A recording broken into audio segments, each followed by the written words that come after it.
যে বাসুকি নিজের ভাইদের খুব ভালোবাসেন। আপনি ওনার মনের অশান্তি দূর করুন। উনি দেবগণের হিতৈষী, অতএব আপনি ওনাকে অনুগ্রহ করুন। তখন ব্রহ্মা বললেন যে দেবগণ, এলাপত্র নাগ পূর্বে যা যা বলেছেন সেই সকল কথা আমার অনুগ্রহেই হয়েছে।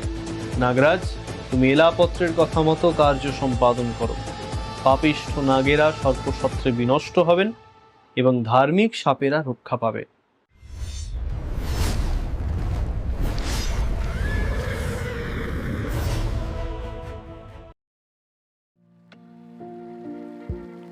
আগের পর্বে আমরা শুনলাম যে নাগ এলাপত্র বললেন কিভাবে তাদের রাজা নাগরাজ ভগ্নী জরৎকারুর মাধ্যমে সর্পগণ থেকে রক্ষা পেতে পারে। এখানেই শেষ হয়েছিল আদি পর্বের 33তম অধ্যায়। 34তম অধ্যায়ের শুরুতে আমরা দেখছি যে সৌতি বলছেন এলাপত্রের কথা শুনে সমস্ত নাগ সাধু সাধু বলে এলাপত্রকে সম্মানিত করলেন। তারপর মহাভারতকার জানাচ্ছেন তত প্রভৃতি তাং কন্যাং বাসুকি পর্যরক্ষত জরৎকারং শশারং বৈ পরং হর্ষমবাপচ। অর্থাৎ সেদিন থেকে বাসুকি তার ভগিনী জরৎকারুকে সাবধানে রক্ষণাবেক্ষণ করতে লাগলেন এবং মনে মনে পরম আনন্দ অনুভব করলেন।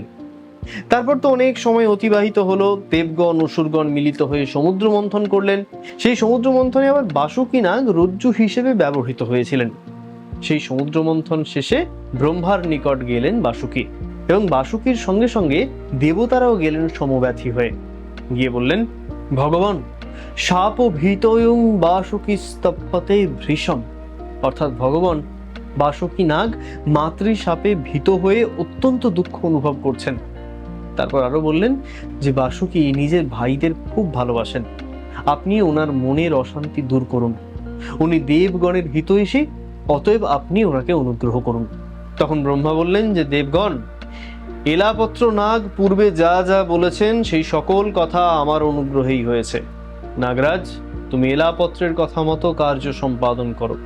পাপিষ্ঠ নাগেরা সর্পসত্রে বিনষ্ট হবেন এবং ধার্মিক সাপেরা রক্ষা পাবে। তোমার ভগিনীর স্বামী হবেন যে জরৎকারু ঋষি, তিনি জন্মগ্রহণ করেছেন এবং তপস্যায় নিরত আছেন। তুমি তোমার বোনকে সেই জরৎকারু মুনির হাতে সমর্পণ করো। এলাপত্র নাগদিগের মঙ্গলের জন্য যা যা বলেছিলেন তা সর্বৈব সত্য। তারপর সৌতি বললেন যে মাতৃশাপে গুরুতর উদ্বিগ্ন বাসুকি স্বয়ং ব্রহ্মার মুখে এই কথা শুনে সকল সর্পকে জানালেন এবং তারপর আপন ভগিনী জরৎকারুকে সজ্জিত করে সকল মনোযোগী সর্পকে নিযুক্ত করলেন সেই যোগী জরৎকারুর অন্বেষণে। এখানেই শেষ হচ্ছে মহাভারতের আদি পর্বের 34তম অধ্যায়।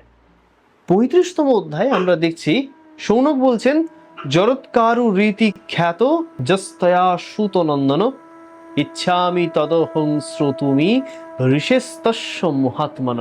অর্থাৎ সৌতি, এখানে সৌতিকে সুতনন্দন বলা হয়েছে, মানে সুত পুত্র, সুতের পুত্র সৌতি। শৌনক বললেন, সৌতি, যে জরৎকারু মুনির নাম তোমার মুখে খ্যাত হয়েছে সেই মহর্ষির বিষয়ে শুনতে চাই।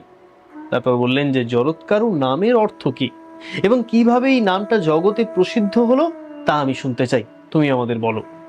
তখন সৌতি বলতে শুরু করলেন, জরেতি ক্ষয় মাহু বই দারুণং কারু সঙ্গীতম। অর্থাৎ জরৎ শব্দের অর্থ হচ্ছে ক্ষয় এবং কারু শব্দের অর্থ হচ্ছে দারুণ। এখানে দারুণ শব্দের মধ্যে দিয়ে কঠোর বা ভয়ানক বোঝানো হয়েছে। তারপর বলছেন যে শরীরং কারু তস্যাসিত তৎস ধীমান শনৈ শনৈ। ধীরে ধীরে সেই জ্ঞানী ব্যক্তির শরীর ক্ষপয়ামাস তীব্রেণ তপসেত্তত উচ্চতে। তীব্র তপস্যার দ্বারা তিনি তার শরীর কৃশ করে ফেলেছিলেন। শৌনক এরপর সৌতির কাছে আস্তিকের জন্ম বৃত্তান্ত শুনতে চাইলেন। সেই জন্ম বৃত্তান্ত শুনবো আমরা পরের পর্বে। আজকের মতো এই পর্যন্তই। দেখা হচ্ছে পরের সপ্তাহের সোমবার ঠিক রাত্রি 8টায়। ততদিন ভালো থাকবেন, সুস্থ থাকবেন। শুভরাত্রি।